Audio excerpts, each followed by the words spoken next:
নমস্কার বন্ধুরা, আপনারা আছেন আমার সঙ্গে আর আমি আছি মোস্ট ক্লাসিক কিচেনে। আজকে আমি আপনাদের বানিয়ে দেখাচ্ছি শুক্তো। হ্যাঁ বন্ধুরা, এটা একটা ট্রেডিশনাল ডিশ, খেতে খুবই সুস্বাদু আর এটা যে কোনো শুভ অনুষ্ঠানে বানানো হয়ে থাকে। আসুন দেখে নিই এটা আমরা রান্নাঘরে কীভাবে বানাবো। শুক্তো বানানোর জন্য যে যে সবজি লাগে আমি নিয়েছি। এর মধ্যে থেকে আমি কিছু সবজি যেমন বড়ি,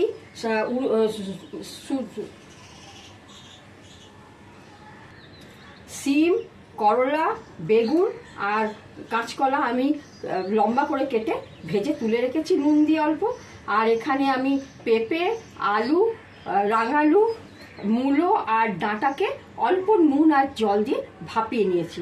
এখানে আমি শুকনো খোলাতে আমি রাঁধুনি আর পাঁচফোড়নকে অল্প নেড়ে নিয়ে আমি গুঁড়িয়ে নিয়েছি।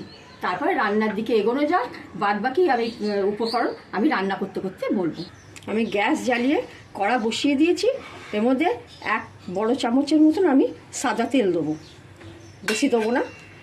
এর মধ্যে আমি তেজপাতা 2টো আর একটু পাঁচফোড়ন ফোড়নে দিয়ে দেবো। একটু নাড়াচড়া করে গন্ধ বেরোবে। এর মধ্যে 1 ইঞ্চি আদা আমি পেস্ট করে এর মধ্যে দিয়ে দিলাম। একটু নাড়াচাড়া করবো যাতে কাঁচা গন্ধটা চলে যায়। তার মধ্যে আমি 1 চামচ রাঁধুনি বাটা দিয়ে দেবো, দিয়ে অল্প নাড়াচাড়া করবো। আর এবার সবজিগুলো এর মধ্যে শুধু ডাঁটা আর বেগুন বাদে সব সবজি এর মধ্যে দিয়ে দেবো।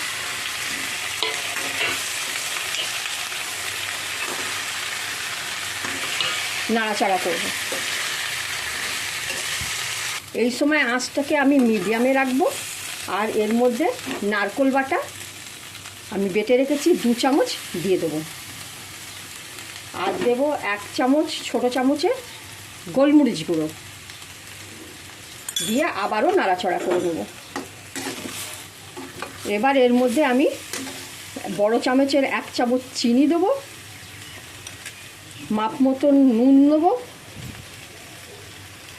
যেমন সবজি নুন দিয়ে সেদ্ধ করা ছিল তাই জন্য এটা মাপ করে বুঝে নুন দেবো।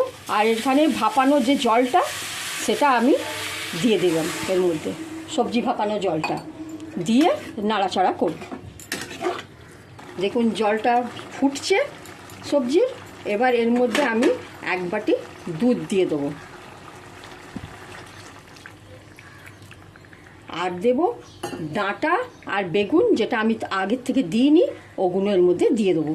এর আসল যে শুক্তো রান্নাতে কোনো রকম হলুদ পড়বে না, এই জন্য আমি হলুদ দিচ্ছি না এখানে। এটা নাড়াচাড়া করে কিছুক্ষণ হতে দেবো। এখন এর মধ্যে আমি 1 চামচ সাদা সর্ষে আর 1 চামচ পোস্ত একসঙ্গে করে বেটে নিয়েছি, এটা আমি এর মধ্যে দিয়ে দিলাম। আর দিলাম ভাজা মশলা যেটা আমি করে রেখেছিলাম, রাঁধুনি আর পাঁচফোড়ন, সেটা আমি অল্প করে ছড়িয়ে দিলাম, দিয়ে ঢাকা দেবো কিছুক্ষণের জন্য। কিছুক্ষণ পরে ঢাকা খুলে দেখব। দেখুন এটা গ্রেভিটা গাঢ় হয়ে এসছে শুক্তোর। এবার এটা হয়ে গেছে। এর মধ্যে আমি 1 বড় চামচ আমি ভালো ঘি, গাওয়া ঘি দিয়ে দিলাম, দিয়ে ঢাকা বন্ধ করে আমি গ্যাস অফ করে কিছুক্ষণ রেখে দেবো। শুক্তো সার্ভ করার জন্য একদম রেডি। এটাকে আপনারা বাড়িতে বানান, সবাইকে খাওয়ান। রেসিপিটা ভালো লাগলে অবশ্যই লাইক, শেয়ার, সাবস্ক্রাইব করুন। ধন্যবাদ।